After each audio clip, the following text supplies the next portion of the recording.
দর্শক, গত রাতে একটা ঘটনা ঘটেছিল। সেই ব্যাপারে অত্যন্ত ক্ষুব্ধ হয়ে আমি একটা ভিডিও করেছিলাম যে এইচটি ইমামের ছেলের সাবেক স্ত্রীর বাসা তছনছ গুলশানের মধ্যরাতে, এবং রীতিমতো তারা সোশ্যাল মিডিয়াতে প্রচার করেছে যে সেখানে অবৈধ অস্ত্র আছে, টাকা পয়সা আছে, সেগুলো তল্লাশি করা হবে। এবং প্রায় শতাধিক লোক স্লোগান দিয়ে ঢুকে পড়ে, গেট ভাঙচুর করে মধ্যরাতে গুলশানের মতন একটা স্পর্শকাতর জায়গায় এই ধরনের বেপরোয়া একটা ঘটনা জন্ম দিয়েছে। পরে পুলিশ আসে, সেনাবাহিনী আসে এবং তাদের সামনেই তারা রীতিমতো এই কাণ্ডটা করে দিয়ে তারা চলে যায়। সেখানে কোনো টাকা পয়সা কিচ্ছু পাওয়া যায়নি। কি হলো? সেখানে ভাঙচুর হলো, কিছু হয়তো জিনিসপত্র লুটপাট হলো, বাসায় শুধুমাত্র কাজের লোক ছিল। এইটা আমি বলছিলাম যে এইভাবে যদি চলতে থাকে তাহলে দেশে কি কোনো সরকার, প্রশাসন, আইন শৃঙ্খলা এগুলি কিভাবে ভালো হবে? যাই হোক, একটা ডেভেলপমেন্ট আছে, কিন্তু আমি তারপরও বলি যে এইটার একটা প্রকাশ্য একটা শাস্তি দরকার। সিসিটিভির ফুটেজ দিয়ে যদি শনাক্ত করা যায় তাহলে এই যে যারা ঢুকেছিল তাদেরকে বাছাই করে কিছু লোককে একেবারে রাস্তার মধ্যে ঝুলায় পিটানো দরকার। এবং তার আগে ঘোষণা দিতে হবে যে এইরকম তারা সংঘবদ্ধ হয়ে তারা একটা মব জাস্টিস করেছে, সেই অপরাধে এদেরকে একটা বেত্রাঘাত দেওয়া হলো। এইটা ছাড়া ওই মিনমিন মিনমিন করে আনলাম, এসে ওই ওই আদালতে সোপর্দ করলাম, তারপর সেখান থেকে জামিন নিয়ে চলে গেল, অথবা দুদিন কারাগারে ঢাকলো, এইভাবে হবে না রে ভাই। এটা অত্যন্ত একটা বাজে অবস্থা। মানুষের আস্থা ফেরানোর জন্য এবং এই ধরনের ফাইজলামও বন্ধ করার জন্য দৃষ্টান্তমূলক কিছু নমুনা স্থাপন করতে হবে। অনেক হয়েছে। একটা সরকারের 7 মাস চলে গেল, তারা একটা ভয় সন্ত্রাসীদের মধ্যে, আইন শৃঙ্খলা যারা হাতে তুলে নিচ্ছে তাদের ভিতরে একটা ভয় ধরানোর মতন কিছু ঘটনা ঘটাইতে হবে। এটা ছাড়া এই পরিস্থিতি থেকে উত্তরণ ঘটানো যাবে না। নতুবা দেখেন না, ওই যে জামাতের 2 জন মারা গেল, এখানে ওখানে মব জাস্টিস করে মারা যাচ্ছে প্রায় প্রতিনিয়ত।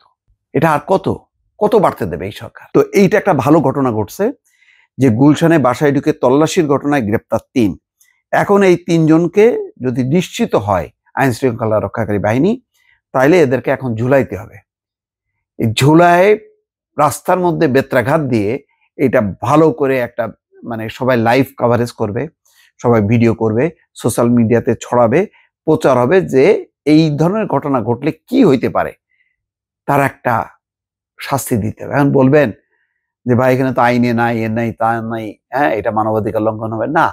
মানবাধিকার রক্ষার জন্যই মানবাধিকার লঙ্ঘনের কিছু ঘটনা ঘটাইতে হবে, এটা ছাড়া আর উপায় নাই। রাজধানীর গুলশানে সাবেক প্রধানমন্ত্রী শেখ হাসিনার উপদেষ্টা প্রয়াত এইচটি ইমামের ছেলে তানভীর ইমামের সাবেক স্ত্রীর বাসায় ঢুকে তল্লাশির ঘটনায় 3 জনকে গ্রেপ্তার করেছে। কে অধিকার দিল তোমাকে, তুমি যে রাত দুপুরে তল্লাশি করবা? আমি তো ওইটা পছন্দ করি না। ওই যে আকম মোজাম্মেল হকের বাসায় যে ঘটনাটা ঘটছে, তারপরে অপারেশন ডেভিল হান্ট শুরু হলো। মোজাম্মেল হকের বাড়িতে যদি কোনো কিছু থাকে, কল পুলিশ। আরো আছে, সেনাবাহিনীর কাছে খবর দাও, তারা যে করবে। তুমি কেন গেলা? একদল, এরা বলতেছে যে একদল গেছে নাকি লুটপাট করতে, ওইটা ঠেকাইতে গেছে নাকি বৈষম্য বিরোধী ছাত্ররা। তো দুইটাই যদি হয়ে থাকে তো দুটোই তো অন্যায়। আইন আইন নিজের হাতে তোলা যাবে না, এটা হল মূল কথা। এই জিনিসটাকে স্টাবলিশ করতে হবে অত্যন্ত শক্তভাবে, নির্মম, কঠিন ভাবে। ন্যায় বিচার প্রতিষ্ঠার জন্য কঠোর হওয়া কোনো অপরাধ না। গ্রেপ্তারকৃতরা হলেন শাকিল খন্দকার, জুয়েল খন্দকার এবং শাকিল আহমেদ। জুয়েল খন্দকার ও শাকিল খন্দকার সম্পর্কে বাবা ছেলে। চিন্তা করেন, বাবা ছেলে দুইজনই দৌড়ায় গেছে। হ্যাঁ, কত বড় বদমাশ এটা, এই বাবার ছেলে। এর আগে গুলশানের ওই বাসায় বিপুল পরিমাণ অবৈধ অর্থ, অস্ত্র এবং আওয়ামী লীগের দোসরদের লুকিয়ে রাখা হয়েছে এমন তথ্যের ভিত্তিতে মঙ্গলবার মধ্যরাতে দরজা ভেঙে তল্লাশির নামে লোকজন ঢুকে পড়ে।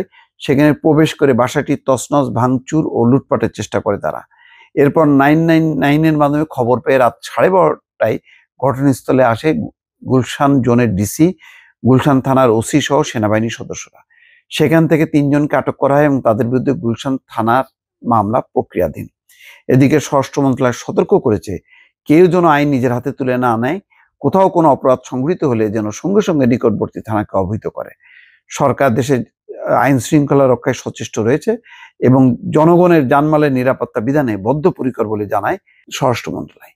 দর্শক এইভাবে এই আহ্বান টাহ্বান অনেক হয়ে গেছে রে ভাই, হানিমুন পিরিয়ড শেষ, অ্যাকশন, একটু অ্যাকশন দেখায় মানুষকে একটু আশ্বস্ত করেন আপনারা দয়া করে। ভালো থাকবেন, আল্লাহ হাফেজ।